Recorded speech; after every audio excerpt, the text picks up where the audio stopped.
Prophet Exorcism, you've got TB, and Maledict, I guess, is the most bursty source of damage. What is the point of the Witch Doctor here, Jenkins? Why'd they pick a 5 position at the very end? You know, like I was saying, it is a double-edged sword versus the Winter Wyvern. Getting a Maledict off if you have any sort of other damage that goes through the Cold Embrace is pretty good. So, you know, I think it's just that. You should get a big Maledict and kill the target who's Cold Embraced. Well, let's see how it works out. Again, this is upper division, upper bracket, and so it doesn't really matter too much if Quincy Crew lose here. They will just fall down to the lower bracket, but I'm sure they want to at least push it to a 3-game series. Let's see if it's possible with our casters, AUI and Sunsfan. Hello, Suns fan here with AUI 2000. High five. Good. That was the okay. We're gonna. Thank you. That was the literal worst high five I've ever had in my entire life. I appreciate that. We have a Lifestealer. We have a Centaur Warrunner, a Doom, a Death Prophet. Heroes that aren't. Well, Doom was picked a lot of the Animator, but the other three not so much. Mr. AUI 2000. What are your thoughts on these two beautiful drafts? I think Quincy Crew's a bit favored in this one. I'm not too sure. They might what did I say about saying you're not sure? Confidence, young man. I don't know. Just fake it till you make it. I just have less info on them, you know? On Quincy Crew? No, because the matchups too, right? Oh, like these pro players, they play the same heroes over and over in pubs to roll. And in my head, I don't think this is a good Lifestealer pick. Like, I don't think it's good versus DP Terrorblade. And I don't even know if it wins the lane versus Centaur Enchantress. I feel like Centaur Enchantress should be completely fine in that. However, if it does win the lane, this hero will be extremely hard to kick out, and he should be able to defend his tower. So maybe that's what T1 were going for. They may have a read on the hero that I don't. Maybe going for a hero that can fight a little bit earlier and potentially pressure the Terrorblade, who has to, you know, get that base level of farm. I could see that. And we have the Infest Bomb potential, which, you know, into Puck. Oh, you see Doom? Cuckoo, he already ate the range creep. Oh, okay. Yeah. Sort of cool. Make sure that the lane pushes into Terrorblade, so LA won't be able to do this pulse. Oh, they don't find him. Is that worth it? He spends 100 gold for a TP scroll in order to get the Devour earlier, which gives you 60 extra gold. Nah, it's not bad. You get solo XP as well. Yeah, I was thinking this game, nice.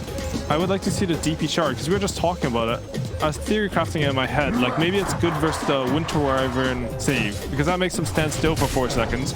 So you use it right when he saves one, they get feared for 2 seconds. That might be pretty cool. Oh, okay. Yeah. They probably won't get it.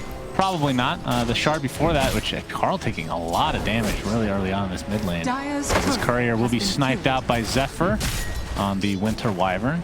Yeah, it used to be the minus armor Spirit Siphon, but now that you get that extra charge, it seems like even if you don't get the fear, it's still pretty value overall. But we don't really get to see it still. I think it's kind of in its infancy. Yeah, it's probably underrated, but that's the thing. There's so many shards and stuff that changes in Dota. Sometimes you don't get to play them enough to figure out when it's the best time to get these things. Yeah, for sure. See Zephyr, he's pulled the wave around, but this means generally that Terrorblade's going to deny a wave in free form. Oh, MSS. Fairy Fire has to be popped there. See the Spirit Siphon from Quinn. Wants to bounce back from that last game, of course. But yeah, let's talk about the Lifestealer a little bit more. This is one of my favorite heroes in the game. Against Terrorblade, it's kind of weird though, right? Like we talked about how it could maybe have its aggression come online a little bit faster, but against TB late game, it's definitely not good. Sometimes you see a Maelstrom pick up for the illusion type heroes, but Terrorblade's, I don't know, feels like that would be kind of a, I mean, it's decent with the magic damage, I suppose, but it looks like he is going for the typical armlet build. It's not as bad as like 4 years ago where you could just thunder him through range. Oh my goodness, okay. There's the tips. I knew that tip was coming. Wow. Quinn has been tipped 18 times this series. He's ready to exact some vengeance. Crypt Swarm, I think Phase Shift was still on cooldown, so not able to get it off his LOA in the meantime. And taking some Wyvern damage.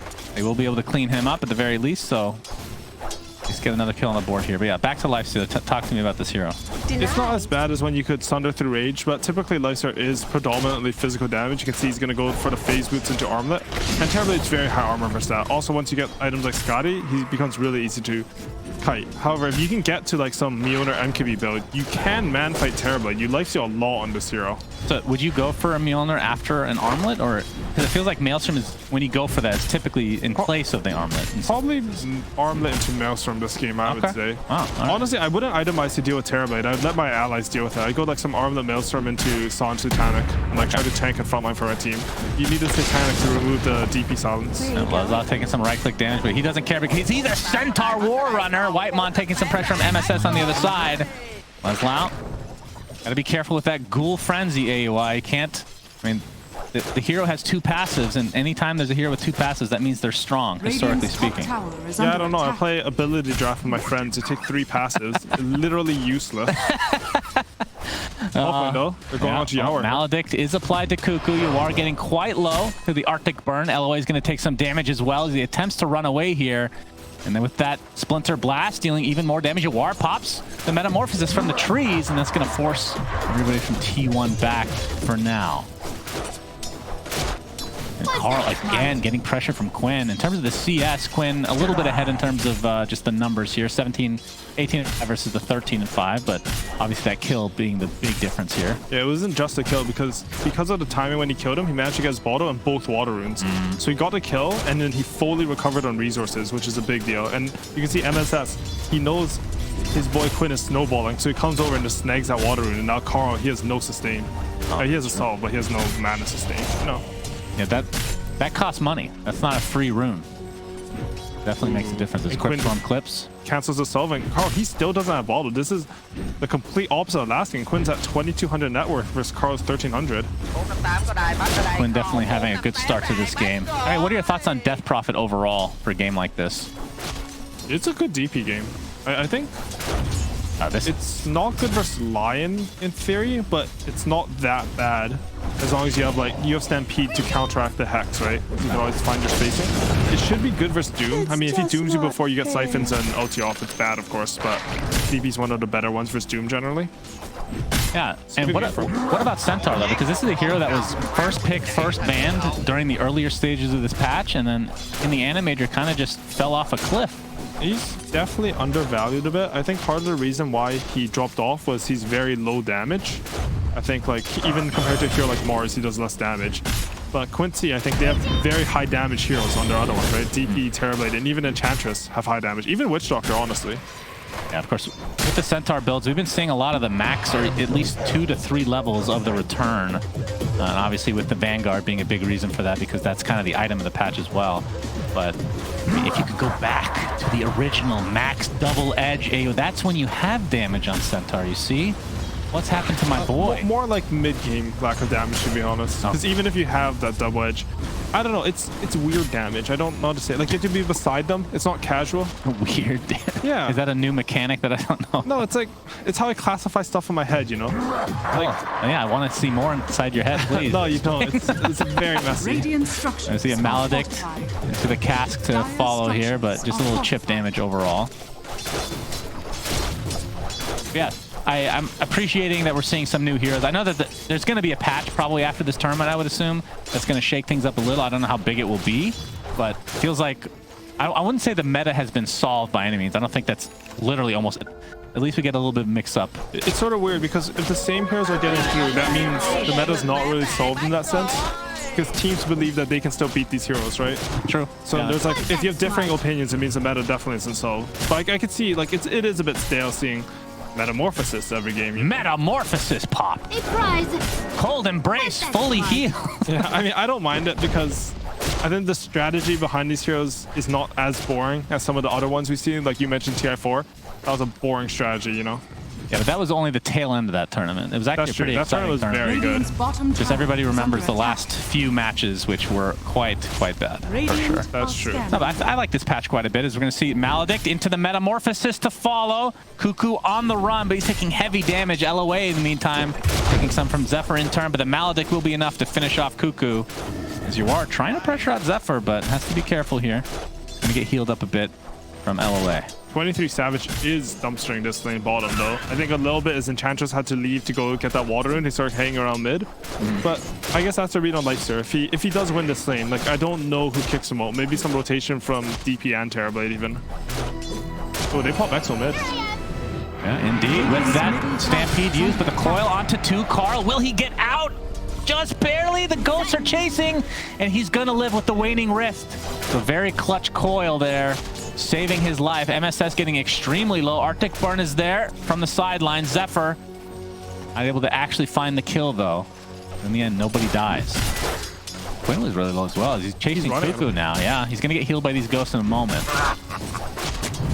Cuckoo's still not quite level 6. see the orb come out. Carl, LOA, gets off the Maledict. Quinn gets a decent amount of healing. Now the Spirit Siphon will help quite a bit as well. Earth Spike, gonna prevent any more aggression from coming out. He won't have phase shift. He has phase shift, and bottle charges are coming too, but yeah, the Maledict.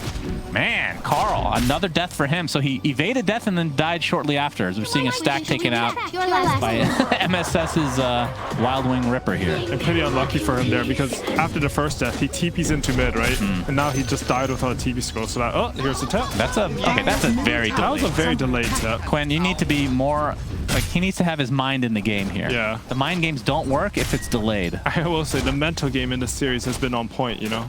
Yeah, that's true, for the most part. T1 have identified that the NA teams have a weak mental support structure. Is that true? I mean, EG lost a question mark, so I don't know what to say. That's a good point. But they're technically an EU team.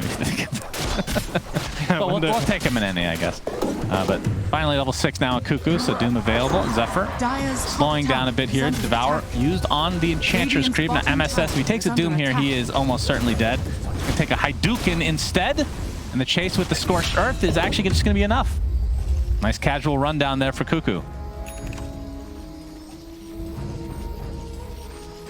A 3-2 advantage for QuincyCrew now. 23savage is just sort of standing in front of his tower. But Leslau, he has his Vanguard. I don't think like either of these are that unhappy. He is going for the Hood, which personally I don't like. I think having Vanguard and Hood, unless you're like stomping your lane and taking towers with it, doesn't make much sense with. I would rather see him disassemble the Vanguard and buy a faster Hood and then get Blink. But we'll see how it works out for him. Like, So like, that means you would go Heart later with that Vit booster? Yeah. Okay. I mean, maybe not versus Lifestealer, but I think you can get Aeon Disc. Like, Vit Booster builds into pretty stable items. I mean, to be fair, the Feast from Lifestealer, the damage that it deals is not like it used to be, right? Yeah, I mean, you still it get is the a lot max less. HP, but it's a lot less percentage. For sure. So I don't know how much you care. Because Heart on Centaur does. It is sick. Like, the Heart with the Shard, you have like 8k HP. Oh, God, it feels so good. We have 3 people here for QuincyCrew. If they can find this kill on 23savage, it would be pretty big, but also quite difficult to actually find it in the end. This is sort of funny, though. They picked this Lifestealer to sort of maintain control of this bot lane, but Lesau, he's just going to tank the tower, and the tower's going to kill itself. Yep. Stop hitting yourself, tower. 23savage trying to defend here. We got some reinforcements, though, for T1. 23savage already at half HP. Whitemon is invisible right now as the Rage is popped a little bit prematurely, going to take over the enemy siege. So that push will come to an end for now, although, again, he could just tank it up with that return. And he will do just that. But fortifications pop. They see that Zephyr's in the trees. Quinn looking for potential siphon here. Bottom tower is under Doesn't have a point in silence. Is that pretty typical on the mid DPs? I thought he would have one, to be honest. There's a lot of good silence targets. Top lane does have 3 range creeps. I'm surprised QuincyCrew are a bit slow on coming up here. Yeah, this tower took heavy damage. Might actually fall if they're not careful. And yeah, Kuko on the other side gets the Hadouken off. Actually, have literally no idea what the... Probably learned that at some point. Oh, that's very boring. And I'm honestly surprised that QuincyCrew gave up the safe lane tower. I watched it a couple times in DPC, and I feel like they did give up their safe lane tower a lot. There might be some like read that they have on it that I'm not aware of. Because in my head, like, there's no way you should lose that tower after you've taken bottom. Nope. Yeah, that is true. That is a pretty early tower to give up for... I mean, there's almost no resistance with I will say, like, on Dire side, I don't think your safe lane tower matters that much. I think Dire's mid tower is really important. And I think like Radiant's safe lane tower is more important, like even more than Radiant's mid tower, my personal. So, maybe they have something on that. Rage is popped already for 23savage. He has the armlet now. So his build that he's going for is casual Sage into Scotty's. Scotty, okay. Good versus DP, I guess. Good versus the heal coming out for Enchantress and Witch Doctor. I guess it's just like the anti-heal meta item, right? If everyone's going for heals. Yeah, that's true. I wouldn't be surprised if he switches something up to go for a Satanic because of the Dispel aspect. Yeah, that's why I thought he was going to go as well. I mean, I like the Maelstrom just to push out lanes because the pubs I play, you don't have, you don't have these teammates on your team where you have Carl just pushing every lane for you. Leslau tanking up the tower. Now he has to tank up a lot of spells. The Doom is there. Coil on the 2 to follow with the Finger of Death. Leslau takes a tumble, and LOA follows suit. So 2 quick kills for T1. Quinn's team just feeds and he just gets tipped. I do feel like I saw this last game too, though, from Leslau. Like, he feels really strong and he just sits in the middle. and T1 just bring all their heroes because you're in the middle of the map. Like, you need to bring more resources than that if you want to make this type of play. It costs on both games pretty heavily. Yep, he has the hood like you talked about on top of the Vanguard, so we'll be going for Blink next. Of course, maybe feels a little bit safe because he has the disengage with Stampede, but the problem with that, and it is good against these heroes, like it's good against Lifestealer, it's good against Doom, but if you get coiled, it's not really of much use. Even Wyvern. Yeah, Wyvern curses. Wyvern was a traditional Centaur counter. You just have the Arctic Burn versus a high HP pool, and you have the Curse to lock down that Stampede. Leslav back in mid, he gets the tower. Actually, it was denied. Nicely done from Zephyr. It might cost him his life. The silence into the hoof stomp, double edge, and the Crypt Swarm. Quinn takes him out. But the deny pretty big. To be honest, I don't think tier 1 denies are worth it anymore versus dying. It's like 45 gold for each member on your team, and you deny 45 Yeah, to but them. the mental damage. The mental damage is good. Yeah. That is true. It's an underrated aspect of Dota, just doing mental damage to your opponents. I agree. All right, since we have a small amount of downtime, I want to talk about something that will literally never happen until the item gets buffed. Can we talk a bit about Aghanim Scepter on Lifestealer? I thought you were going to to say Mage Slayer. I was going to No. Okay, this is one of the coolest acts. It's just happening. It's not. Oh no. Just Something's actually. you. Why are you debating me right now? You can infest enemies. You heal super fast. The cast range on infest is really long. You get like 4 attacks, I think. I think the cooldown is the most important part. It goes to 20-second cooldown. It does everything. It does everything. It's underrated right now, but it's pretty shit. Yeah, it's like a 6th item. It's something you get off of Roche. It's good for Razor. Like, you can jump away from the link. Of Stomp on the other side of the cliff. Do they have the vision? MSS finds them. The silence. Do they have a cancel? Yep, the Yules from Quinn. He has Curse. So Zephyr, does he actually want to use it here? He's actually tried to, yeah. Did you see the Lifestealer who's chasing that Witch Doctor? If he had a 14-minute Aghanims, he could have infested him. That would have been really impressive. Hell yeah. One of these days, man, it's going to happen. 23savage. Looks like Doom actually just TP's out to safety, so he's going to rage up and TP himself out as well. The Metamorphosis. Yeah, he forces out the meta. I feel like he was dead if LOA used his Death Ward there. A little bit of miscommunication from Yawa and LOA. Maybe not. I didn't see if his arm that was on or off, because you actually can toggle that while TPing. Yeah, that's true. That's a very little known fact, actually. And it makes no sense why that's possible. You don't deserve to understand Dota. I mean, Invis as well. Invis while, as we see here, the replay. Let's see. So let's say he pops Death Ward now. Armlet was toggled already. I feel like Death Ward does more than 170 DPS to him. Like, if he channels it right away, I think he's dead. Yeah, possibly. But it's not to be. LOA still level 8 right now. But 2K net worth advantage for Quincy Crew. MSS doesn't have his ultimate. He's 3-3-1 at level 7, and he just hit level 8. I wonder what his plan is with that.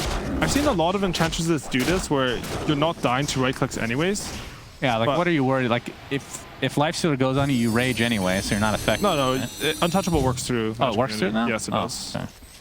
Was that always the case? No, they changed it a while back. Okay. Yeah, when they switched the ult with the impetus, I guess. Yeah, there's just a lot that does damage or affects you through BKB that you wouldn't expect it to now. Like, for example, if you BKB when a Lion or a Lina uses Laguna on you, you BKB during the magic damage delay, like, you will still get damaged. Right. Sort of awkward. So can we talk about why this ability is called Shockwave when Magnus is still in the game? You have 2 abilities called the same thing. You don't deserve to have abilities named different things either. I see. Okay. I mean, what if you become a Morphling that takes over? How would you get both spells? This is why they don't care, Suns fan. No. There has to be a way. There has to be a way for it to happen. If Doom eats it, I think Rubik can steal it. Okay. And then what? You can only steal one and then the other. He uses it and he steals it from Magnus, and then you can't have high APM to use both. Oh, okay. And with the Aghanim Scepter, sure. All right, we have a smoke here from Quincy Crew. 2K lead still. No Roche attempt as of yet. I mean, that's the biggest value for the Untouchable at this point, is for the Roshan, I suppose. But under attack. Looks like T1 are reading this. 23savage, like we said, it went that Sage. Scotty is next, and he is super happy just to farm right now. And another shawl coming out for Terrorblade. Probably one of the best tier 2 items for him. Yeah, the armor loss does not matter for him. It does not matter at all. And Zephyr. Leslav's going to pop the Stampede. We have the Maledict, everything online. Still silence. Cass is going to be there, though. They don't give him any space. So freebie for Quincy Crew. I think both this game and game 1, Quincy Crew have done a pretty good job of defending their side of the map. Like every time T1 have pushed past the river, they sort of find punishes, but I haven't seen that many aggressive moves from them successfully. I think T1 have been pretty good at holding down the fort. The difference, however, is that last time T1 had the Terrorblade, who was 2,000 net worth ahead of the Morphling. In this game, Quincy Crew's Terrorblade is pulling ahead of 23savage and the Lifestealer. I mean, the other thing we didn't even talk about is that this is a Doom game where typically you will have the net worth advantage just in an even game. That is true. And they're down 2K, which, I mean, I don't know how you would extrapolate that exactly. Maybe like 4K down right now, would you say? I have no idea. Hero? Doom's not like Alchemist, where a lot of your net worth is fake, but to a degree, the hero is balanced around that gold mechanism, right? They're just doing Roshan. They have the Witch Doctor heal, level 2, and Centaur with Manga Hood. Quinn's not listening to me because I've told him you need to go beside Roshan for Exa to do full damage. Yeah, that's what you do with DP, right? You get close to a tower just to get the extra ghost damage. We're going to see the pickoff here onto MSS, but creating space for the Roshan. He'll take this. It's actually like double damage. Exo beside something. It's like within like 200 range compared to that 600 range. So it's a big deal. I mean, there must be a reason he's doing it. He obviously knows it, right? No, you don't understand pro players. Like sometimes, I mean, here's the thing. So I know you know this because I did the experiment with you. There's a psych experiment where you have to count people bouncing a basketball and passing it to each other. Yeah. And I had Don't spoil it. Don't spoil it. There's going to see the silence into the hooks on double edge to follow. Will 23savage get off? Oh, he doesn't even get the infest off. There were creeps there, but I think he was dead anyways, to be honest. But yeah, that's a good pickoff from them. Really good punish on, 23savage. He extends over the river. Quincy Crew punish him. Yeah, true. Seems to be the theme of this game. But anyway, back to your point about pro players. Yes, if everyone's ever wondering why pro players tend to miss small things when they're hyper focused on the ultra complex game of Dota, go Google a video about what should I Google? Like counting. I don't. Who's the one that told me? I don't know. Counting basketballs past psych experiment. Okay. And just watch that video on YouTube. It's actually really good. It's really funny as well. But to make this more Dota related, I will also say on top of that, after owning a team for a while, and I mean you were on that team, pro players actually don't know every mechanic in the game as well. And it's not even about knowing the mechanics, right? Sometimes it's just about, like, you have to specifically know such a specific mechanic and apply it. Net, they actually see Whitemon attempting to TP out now. Do they have a cancel the Yules again from Quinn? And this will be a Spirit Siphon into a death, so Quincy Crew again with another kill. But like, I'm not saying Quinn doesn't know that mechanic, but I'm saying I think there's this understanding right now in the community that pro players just know literally every mechanic. That's definitely not the case. No, pro players are very stupid. They play Dota. Yeah, they're very good at other things. With Zephyr, okay, curse onto Yawar, but there's a hoof stomp to follow. And with the Maledict and a double edge, Zephyr takes a tumble. Oh, Stampede is there. Carl not able to finish off Witch Doctor for the time being. Gets the coil off only onto Yawar though. And with a lot of these spells expended and still the Aegis online, Quincy Crew have free reign to go on this tier 2. Yeah, I think they should look to get a tier 2 tower. I would like Yawar to just walk down to bottom. I don't think this mid tier 2 is easy to take. Just take the free one so you can take map control with this outpost. Yeah, but anyways, the original point, if you look at that psych experiment, is that when you hyper focus on some stuff, it's really easy to miss very blatantly obvious details. Right. Even if Quinn does know that he should go close to that Roshan, maybe he's thinking about how he can take the engage. Maybe he's making some calls about something like that. It's really easy to make simple mistakes like that when it's hyper complex and hyper focused. So anytime I'm wrong about something, I'm just going to blame it on being too hyper focused on something else. Okay? That applies very well to your gameplay. Man, a lot of flame with me today. 23savage able to get that tier 1 tower, pops the rage, looking for the infest on Carl potentially here. He'll do so successfully. Remember, the range on that is abysmally low. I think it's 50 range if I'm not mistaken. Basically, ultra melee. On infest? Yeah. Is there a way to make it higher? Yeah, with Aghanim Scepter. That's really good. I am the... Okay, there's a few heroes I'm a master with, AOI. This is one of them, all right? Real Lifestealer level. Yeah, I love it. All right, we can play when we get home. Okay, sounds good. I don't want. You are chasing. 23savage, the reflection is off.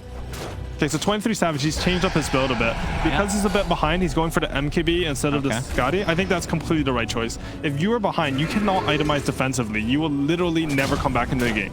You have to be able to surprise your opponents and clutch out a kill with like some single target line disabled doom blah blah blah damage in order to come back into Dota. All right, still only a 2K net worth lead for Quincy Crew. Carl takes out the wave, phase shift, blink. Looks like he's fine. Nicely done from him. Oh, Lesla actually gets the blind hoof stop, but there's the cold embrace. Stampede to follow. Looks like they'll just give up Whitemon now. Still, Aegis online for another less than a minute here. Can Quincy Crew get something else? They got the tier 2 bot. Still tier 2s in the top and middle. I do like, I mean, it's super small, but there's not too much here. So when they got that pick online, you saw Yawer, he had the Aegis, and how he positioned, he sort of like positioned more to the left of everyone, just to give that extra vision. See, that's the thing that pro players, they do naturally, but they might forget about the Roshan thing, you know? Yeah. So it is weird. I think it's the mind that's more weird. That's true. Human beings are weird. You can see some mass TPs into the bottom lane. Silence with 23savage able to get off the rage beforehand, so just a tad late from Quinn's side. Very clutch from 23savage. Like, he calculated DP's been off the map for like, you know, 3.2 seconds. I need to rage soon. Yeah, very true. This tier 2 tower. I mean, for something like that, is this deny worthy? Do you just leave it up? I think you should just deny it. Yeah. I don't really think tier 2 mid really gives you that much map control, but honestly, it's not a big deal. Killing towers isn't so much about the gold nowadays as it is about map control. We have a scan into their own jungle, I believe.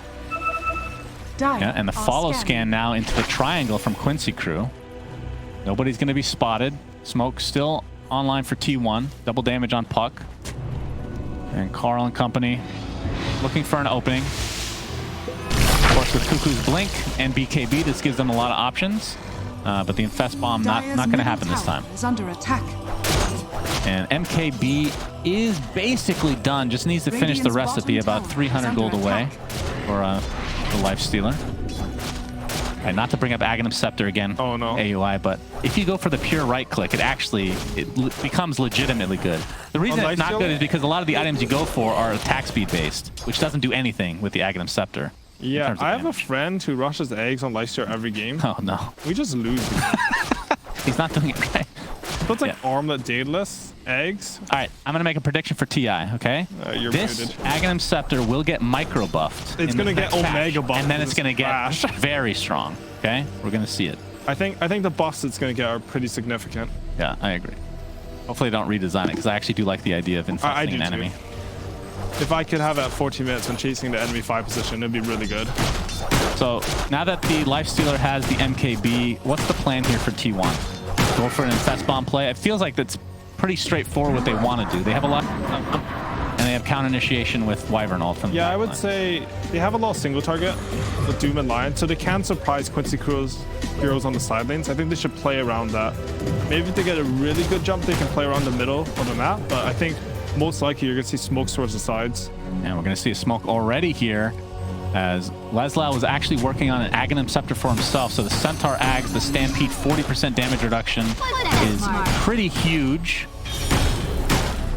But still 500 or so away from actually finishing it. So I don't think Quincy Crew are looking for a fight quite yet, especially when he's that close to it. And what other items are we looking for? So Lincoln's looks to be next for Quinn. Just an ultimate orb away, so about 1,000 from finishing that. That's going to be pretty high impact. MSS has his Holy Locket. Very strong item dispatch. I like that it's such an afterthought in past patches, and now it's like, yeah, that's... I've been building that item for a long time on Enchantress. It's really good. Gives you everything you want. Yeah, for sure.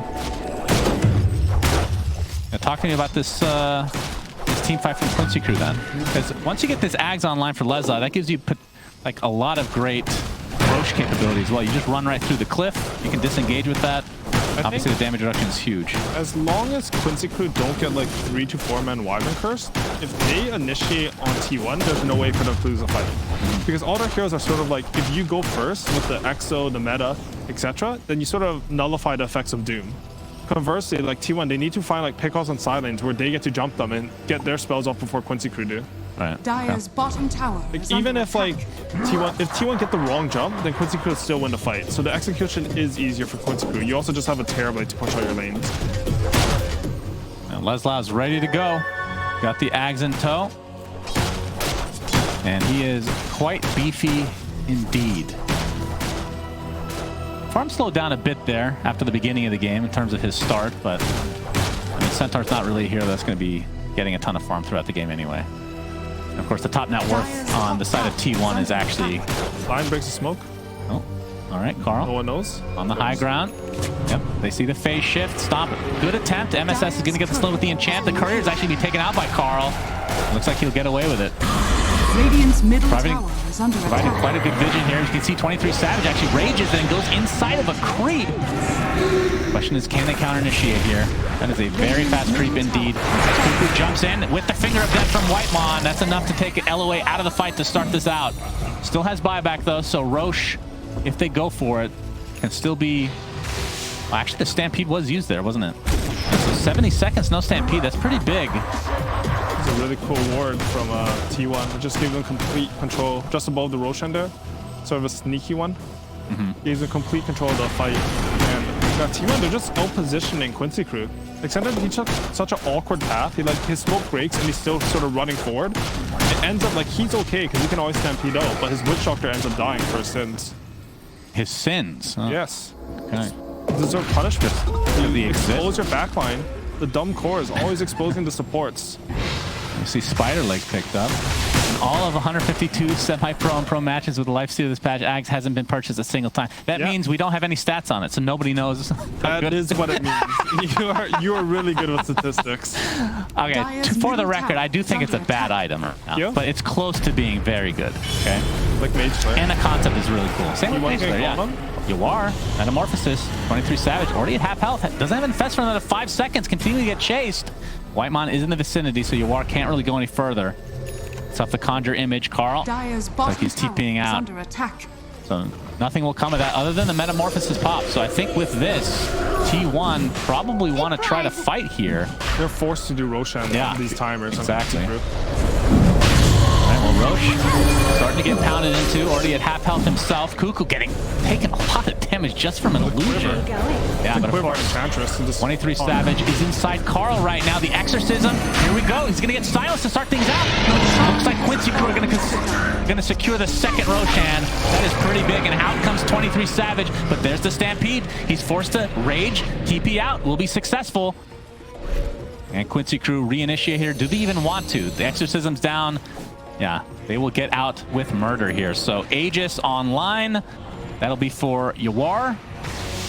There was a cheese that's going to be on Quinn. And DP did take the shard. Oh, baby. I like that. Hell yeah. I don't think it works through BKB. I actually don't know this mechanic. I highly doubt it works through BKB. Siphon stays on even if you BKB after it's casted. Yeah, but fear... There's no fear in the game that goes through BKB, right?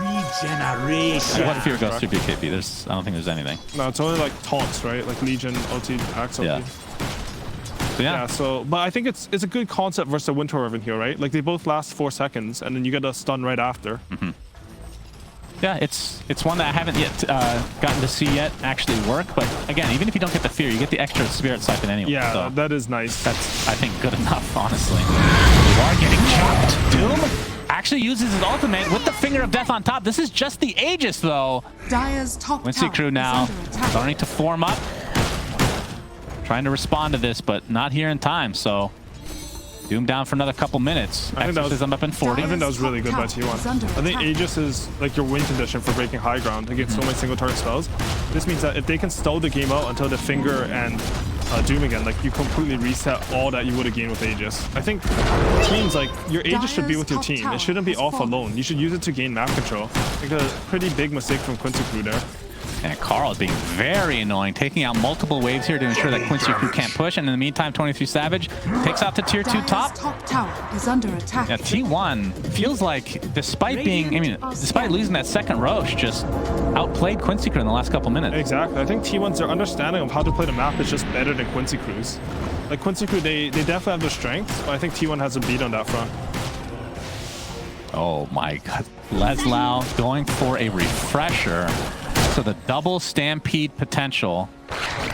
Sadly, it doesn't stack, so you don't get 80% damage reduction AUI, in case you're wondering, but thank you. You can... I've actually forgot the Ags gives you an extra second now to Stampede. That's a new addition, I believe. So. Also, like at level 20, you have the Stampede cooldown, so it's a pretty low cooldown Agnims.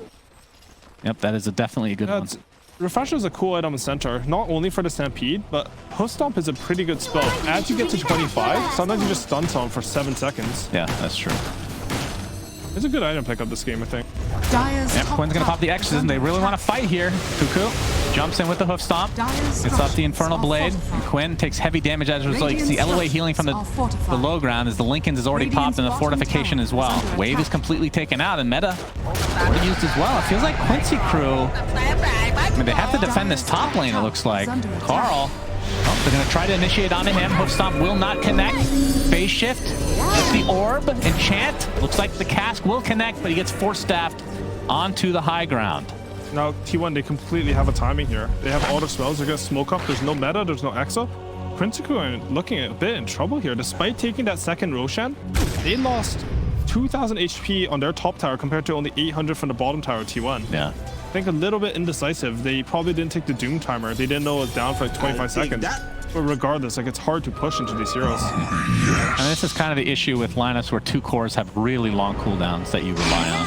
For sure. As we see the coil, it will be used to get the easy kill here for T1. Radiant's Say bottom easy. tower is Okay, under attack. I should never say that when there's an Enchantress in play. MSS getting Stampeded with that damage reduction applied as well.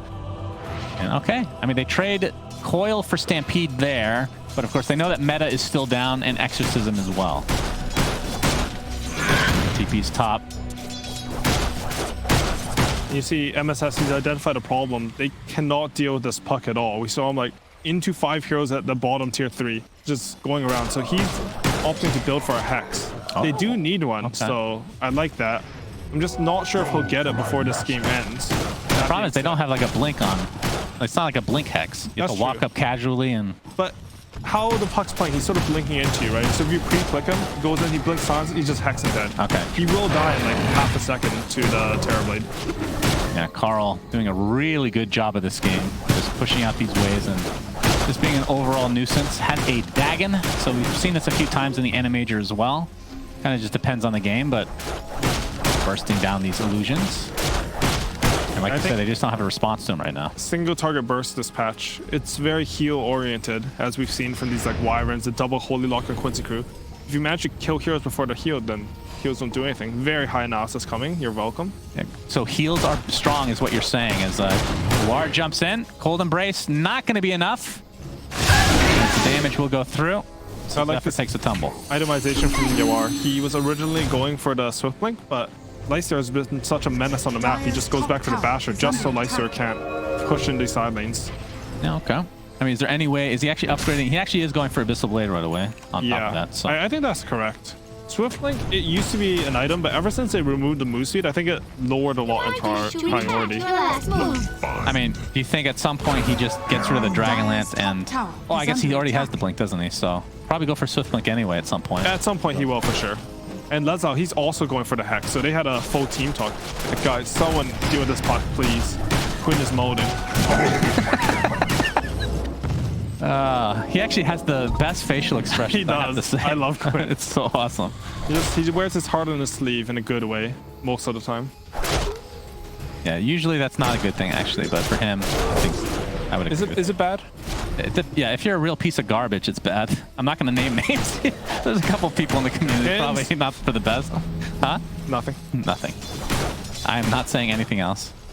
But yeah, T1. And the longer this game goes, who do you favor here in the late game? And for sure, for a while, I think it's Quincy Crew. Because you just have Terrorblade Death Prophet. It's a very strong tier 4. Cuckoo with the Shivas jumps in. They want to take out Enchantress, and they will do so. The burst damage is there. Finger of Death. I was going to say, like, for a while, it has to be them. But Cuckoo already has Refresher Shivas.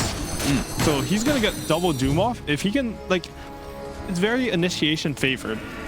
If he dooms them before they get meta or Exo or Spirit Siphons off, then T1 will win the fights now. Right. Yeah, Doom is always that wild card, it feels like, in these late game situations.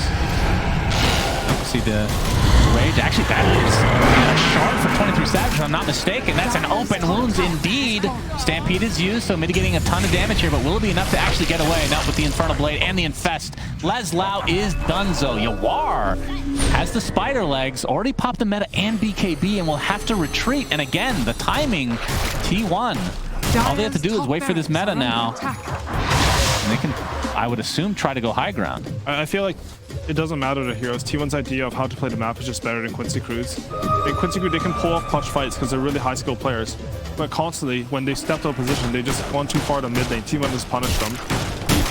I don't see Quincy Crew really setting up for the same type of ganks, like pushing into side lanes and getting plays this game.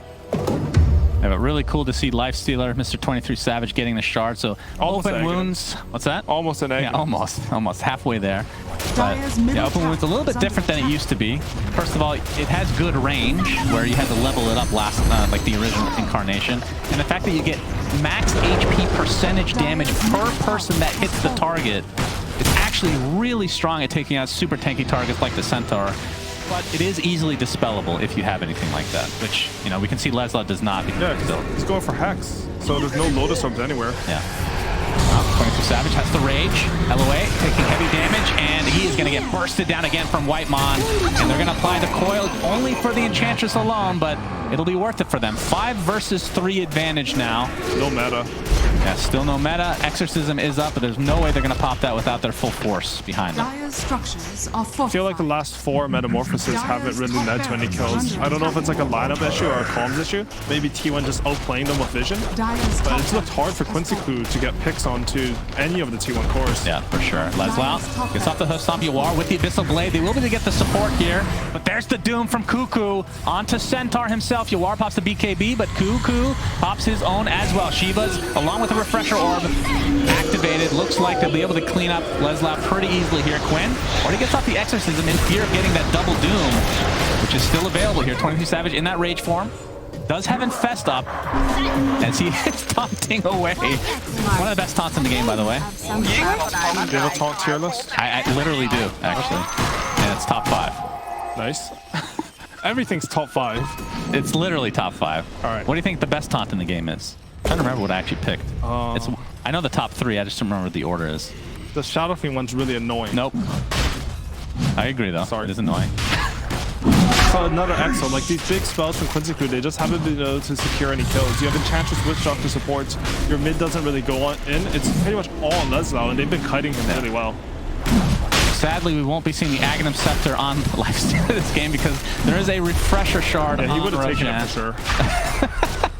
Yeah, there's no way he would have taken either. That's the sad part, the sad reality for my life. 12k net worth lead for T1, and this might be the last-ditch effort for Quincy Crew. They have to deny this. Buy back onto Leslau. Remember, has the Stampede available, can walk through the rain here. They might find the Wyvern Smoke first. is actually going to be popped, but Zephyr doesn't realize it's been popped. We get the silence coming out. There's the Abyssal Blade from Yawar jumping in onto Whitemon. Will it be enough? The heal with the Infest is enough to keep Whitemon alive for now. And you see the coil onto 2. The first to die is LOA. Buys back into the game, though. Doom applied to Yawar already, but all he can do is right-click and try to run away. It finally will end. He has his Sunder available. Might have to use it on a teammate if he's not careful here, but MSS in the meantime just getting beat down by 23savage. Silence applied to Yawar. Still can't get that Sunder off. He's getting very low. Finally does so.